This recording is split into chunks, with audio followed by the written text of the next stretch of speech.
All right, we're back on Play Ball. We're doing our Taking Cuts with Justin Bour inside the Chiefs locker room. And Justin, we're going to start things off. The draft coming up soon, early in June. What was draft day like for you when you got selected? Draft day is an exciting day. You know, I have my family and friends there. Just really, it's a nervous time, but it's also an exciting time. You know, when you finally hear your name getting called. So it's a great day, an exciting day, and I'm excited to see some of the new players. What one pitcher would you like to face some point in your career that you've never faced? Tim Wakefield, knuckleballer. I like to see that. I know my brother got to face him one day in spring training. I thought that'd be pretty cool. Yeah. And what ballpark would you like to play in it someday? Definitely Wrigley, without a doubt.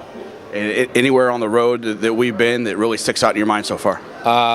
Clinton kind of sticks out a little bit just due to the smell a little bit in the town. That's one of the most interesting smells that I've smelled. Yeah. What's your favorite thing so far about Peoria, whether it be at the ballpark or around the community?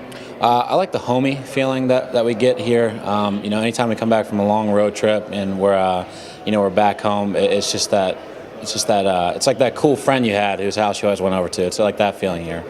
Is our pitching coach, David Rosario, the toughest left-hander you face?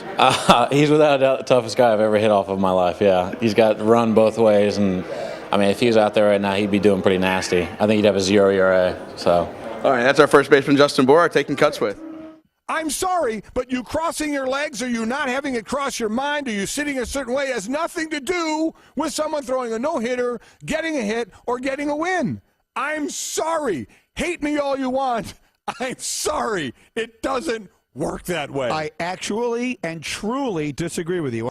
I have a friend, and he always wears the same pair of socks for every game. And he's been playing baseball for 6 years. I can only imagine how smelly those socks are. Baseball players known for their superstitions. Did you have any when you played? Just the routine. Just making sure I did everything the same every day with as far as my stretch and my pregame work and stuff like that. But nothing funny with socks or shoes or underwear or anything like that. As a catcher, you didn't put the right shin guard on first all the time and change it up the next day, or? Repetition. It was always the right one first and left one second. I don't know if it's superstitious or not, but I'm really obsessive with making sure my lineup card is right. I check it once and turn around and think it may have changed on me and check it again and again and again just to make sure. But if anything, that's the one. I always put my right sock on before I put my left, and I always tie my right shoe before I tie my left, and that's pretty much it. Was that just something that started when you were young and went well for you and just kept with it? Or? I think it just started in high school, and I just kept doing it, and it was working, so. If I hit good one day, whatever I did that day, I try to repeat the next day until, that wears off. But, I mean, I don't really believe in superstitions, but I don't like to mess with them either, just in case they are real, so. How hard is it when, like some guys are really diehard about and other guys aren't, trying to be careful not to tread on some other guys' superstition?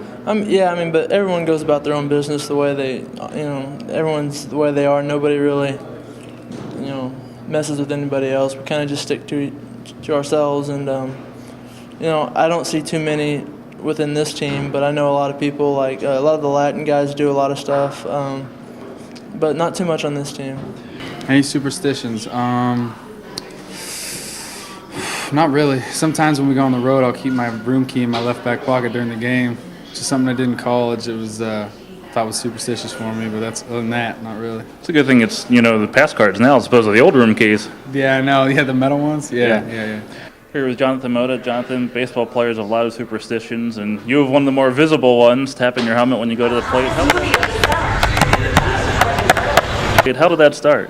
Yeah, Kevin, that started a long time ago. I don't know, I started doing it, and then sometimes I started doing it, I can't stop. It's something like, come on, you have to do it. And then, I'm still having it, I'm still doing it.